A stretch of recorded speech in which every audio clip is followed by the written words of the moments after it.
Mesdames et messieurs, bonsoir. Bienvenue dans la grande édition à la une de ce journal. Amadou Soumaoro, le président de l'Assemblée nationale, inhumé aujourd'hui. La cérémonie a eu lieu à Séguéla, son village natal. Et ce soir, nous recevons un invité dans ce journal, Fulgence Nguessan. Il est chef de service prévision générale et météo marine à la Sodexam. Avec lui, il sera question de prévision météo en cette saison des pluies. Il est décédé le samedi 7 mai dernier. Amadou Soumaoro, président de l'Assemblée nationale, a été mis en terre ce vendredi à Séguéla, sa ville natale. C'était en présence d'Alassane Ouattara, chef de l'État ivoirien, des membres du gouvernement et de l'ensemble des acteurs de la classe politique. L'inhumation du chef du pouvoir législatif s'est déroulée après la prière de 13 h et la prière mortuaire. Amadou Soumaoro, connu affectueusement sous le nom de Tchomba, était député de la circonscription de Séguéla, sous-préfecture. Après le décès d'Amadou Soumaoro, ses proches et connaissances plongés dans la douleur se souviennent de lui, des témoignages sur celui qui était un homme sociable et artisan infatigable de la paix dans ce reportage commenté par Anissette Conan-Blessing. Il est décédé le samedi 7 mai dernier à Abidjan. Les actions menées par le président de l'Assemblée nationale de Côte d'Ivoire, Amadou Soumaoro, restent gravées dans la mémoire de ses proches et connaissances. Pour certains, il était un homme de paix, attaché aux valeurs de cohésion, d'amour et de vivre ensemble. Il avait une vision pour faire avancer le dialogue politique. Et le président Amadou Soumaoro fut un homme de conviction, un homme d'engagement. C'est une personnalité que la Côte d'Ivoire perd. C'est un homme de paix que la Côte d'Ivoire perd. Parce qu'assez souvent, ce qui était caractéristique du président Amadou Soumaoro, c'est qu'il ne tournait pas autour du pot. Il a un caractère très apaisant dans ses discours après son élection à la tête de l'institution. Lui-même, lors de sa distinction, il a dit ceci. Cette distinction en qualité d'ambassadeur de paix n'est pas seulement la mienne à titre personnel, elle est celle de toute l'institution. La dose d'amour que les Ivoiriens expriment les uns pour les autres est très remarquable. Amadou Soumaoro était pour d'autres un homme sociable, adepte de relations humaines faciles. C'était un homme de paix, de cohésion sociale, un homme d'une grande valeur, un grand frère qui m'a toujours prodigué de bons conseils. Et je pense que la Côte d'Ivoire vient de perdre un grand commis de l'État. C'est surtout la détermination, la patience. Et puis voilà, il a été au perchoir de l'Assemblée nationale, n'est pas au perchoir qui le veut, n'est pas au perchoir si le président Alassane ne vous fait pas confiance.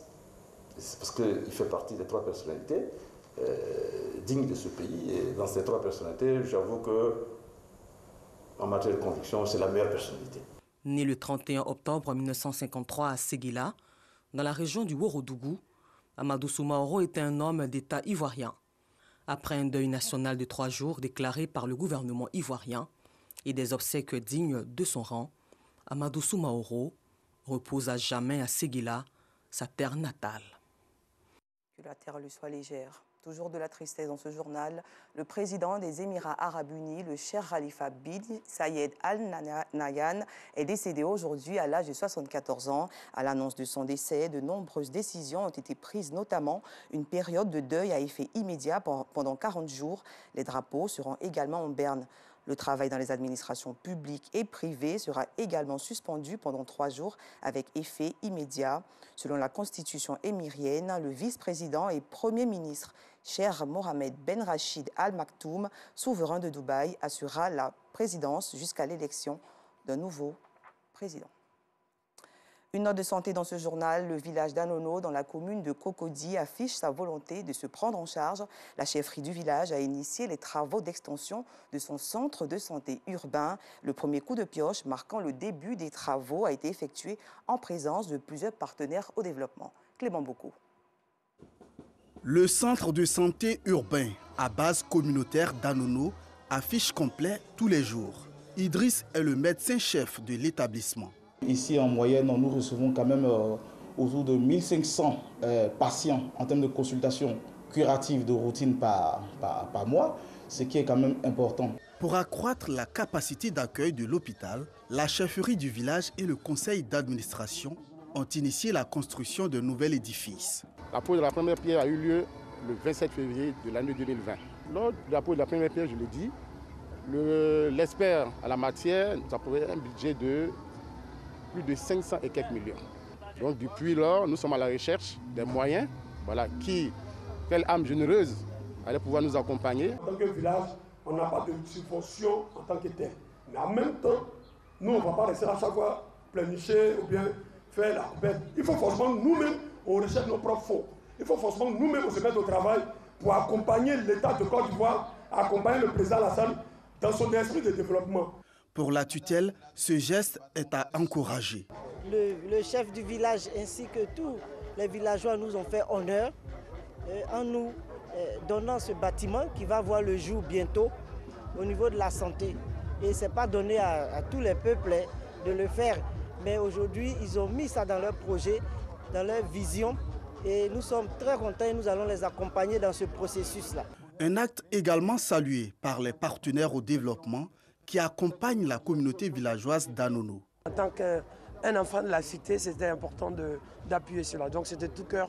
Et en tant que pasteur, c'est important, vous voyez, c'est bien de prier par moment, mais il faut poser des actes concrets parce que les gens au quotidien, les gens ont besoin vraiment des actes qui accompagnent les paroles. L'ouvrage est un bâtiment de type R+2 qui abritera au rez-de-chaussée une maternité, une pédiatrie et des salles de consultation gynécologique. Au premier étage, les bureaux de l'administration et un restaurant au deuxième étage. La fin de l'année scolaire sonne dans quelques écoles. Parfaite illustration avec le Centre de rééducation de conseil de formation spécialisé San Pedro Pio d'Abidjan. Cet établissement a organisé aujourd'hui en son sein une fête de fin d'année en l'honneur des enfants en situation de handicap mental. Objectif, célébrer ces enfants parfois rejetés par la société. Joël Gosset. Les enfants en situation de handicap mental à l'honneur ce matin. Ils sont célébrés à l'occasion de la fête de fin d'année académique du Centre de rééducation, de conseil et de formation spécialisée Saint-Padre Pio à Angré dans la commune de Cocody. Pour le directeur de ce centre, cette célébration relève d'une haute importance. Nous avons organisé une manifestation en l'honneur des enfants en situation de handicap, les enfants autistes, les enfants trisomiques, les enfants IMC, les enfants qui ont des difficultés d'apprentissage scolaire. L'objectif, c'est de sensibiliser tout le monde. Alors, pour dire aux parents qui ont des enfants en situation de handicap de ne pas se décourager, car l'handicap n'est pas une fatalité et qu'il y a des centres comme le centre de rééducation Saint-Padre Pio qui est là pour les aider. Nous avons beaucoup de besoins, nous les parents qui avons ces enfants-là. Vraiment, ce n'est pas facile pour nous. Il y a des femmes qui sont abandonnées par leurs époux. Il y a des écoles qui refusent nos enfants.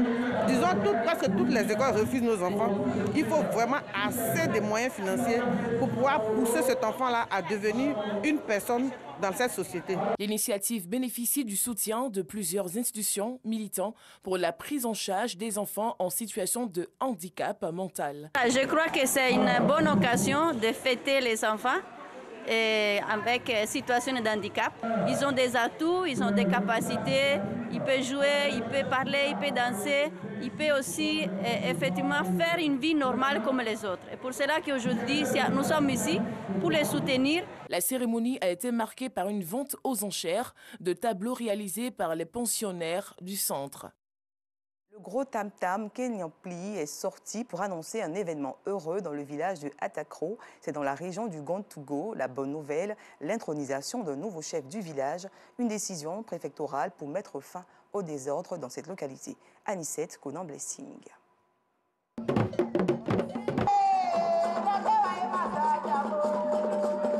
Chants et danses de réjouissance pour introniser Nana Kwame Kwadio Léon. Nouveau chef du village de Atakro, situé dans la sous-préfecture de Tienkwakro, département de Kounfao, région du Gontougo.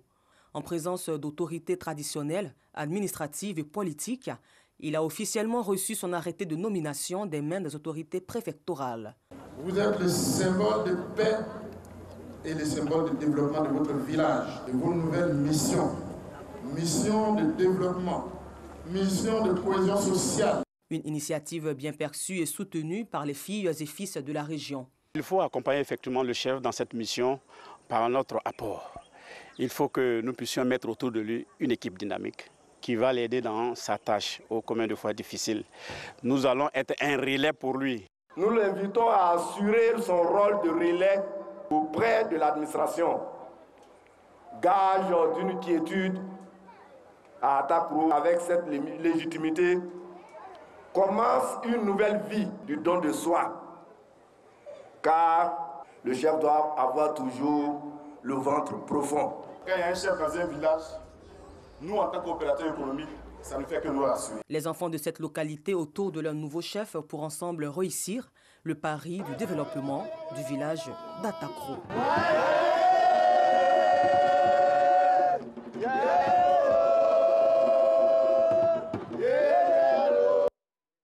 En Cisjordanie, cette fois, des milliers de Palestiniens craignent une expulsion dans le secteur de Masafer Yatta, dans le sud du pays. C'est le cas de Ali Mohamed Jabarine. Ce Palestinien vit avec la peur de devoir abandonner son village situé dans les collines de Hébron. Restons toujours avec Anicette Conan-Blessing.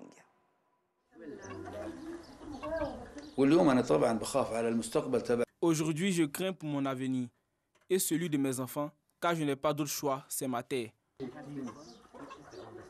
Ali Mohamed Jabarine vit dans la menace d'une expulsion depuis des décennies. Sa terre, la Cisjordanie, occupée par Israël, a été transformée en zone militaire dans les années 80. Les habitants de Masafer Yatta disent y vivre depuis longtemps, alors que l'armée affirme que le terrain était vacant. Le plus haut tribunal israélien a statué contre les habitants. Jabarine craint d'être déplacé. Cela a toujours été ma terre et maintenant ils veulent m'expulser. Environ 1 million de Palestiniens vivent ici, 12 d'entre eux dans la seule maison de Jabarine. Notre message à la communauté internationale est que ce que la force d'occupation fait dans cette région est contraire aux droits humanitaires internationaux et aux droits humains. La Cour pénale internationale et les Nations unies doivent prendre des mesures pour mettre fin à ces crimes contre la région du Masafer Yatta.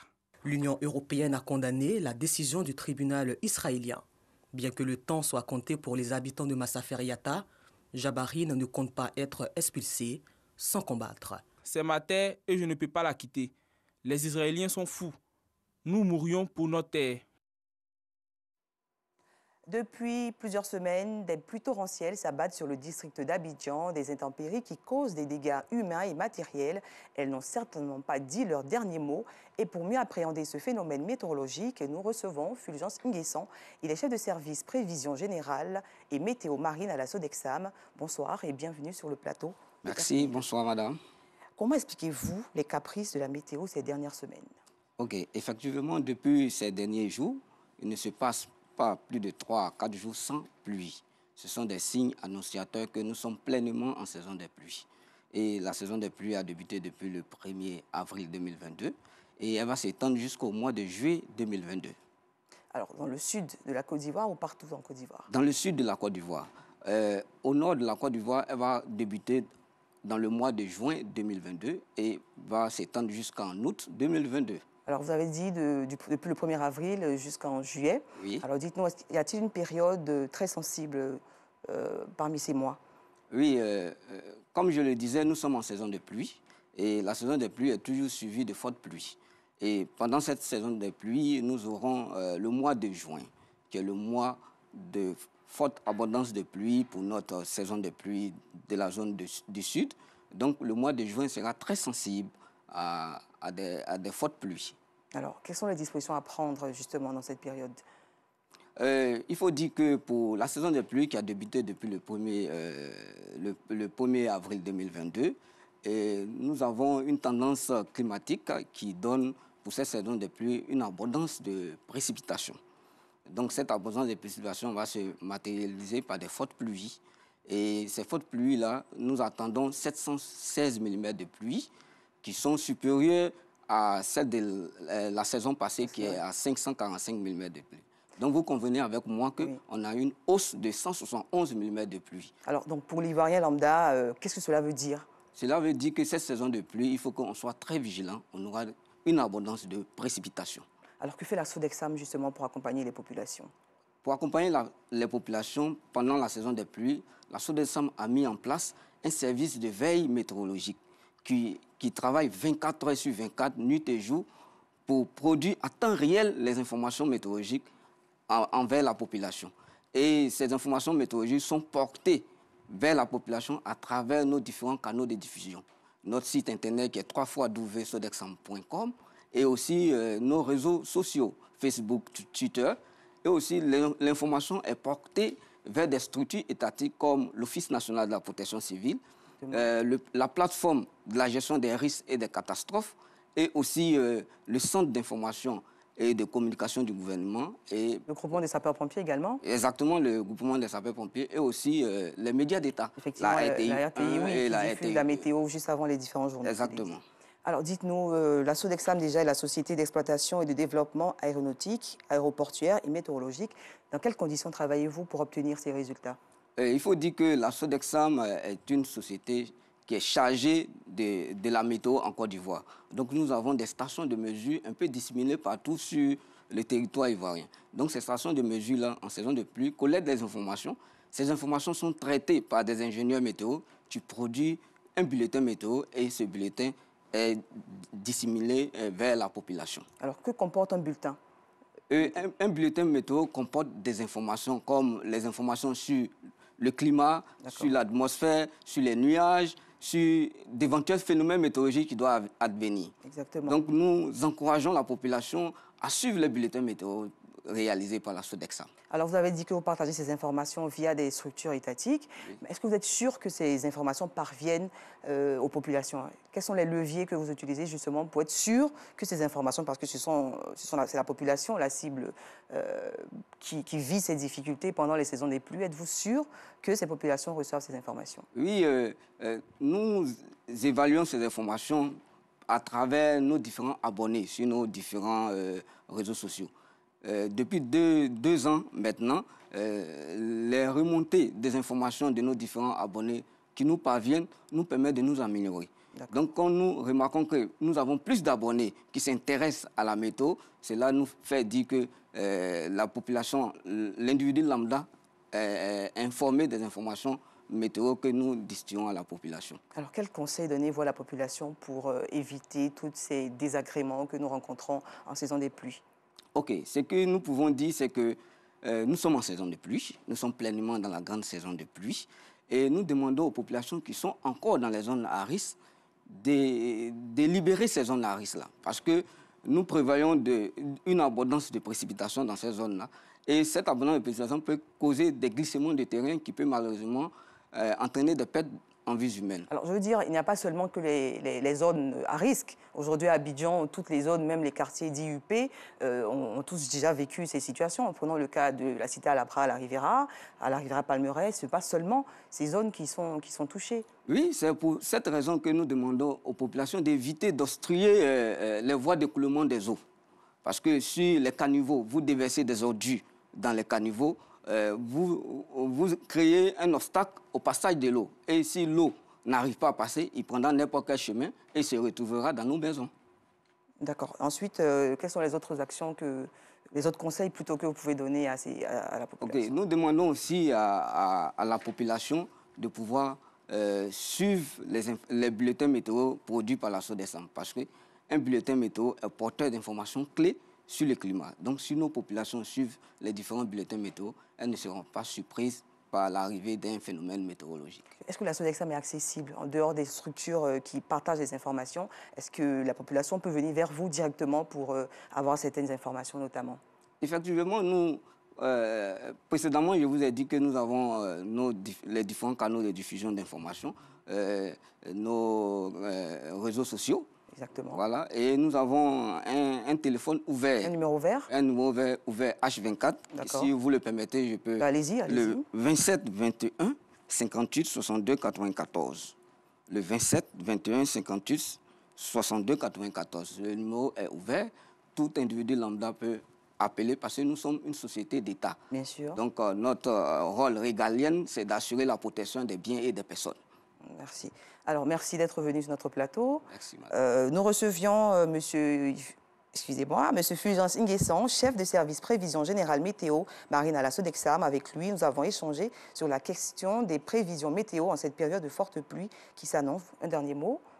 Le dernier mot, c'est demander à notre population, puisque les tendances pluviométriques nous montrent une abondance de précipitations.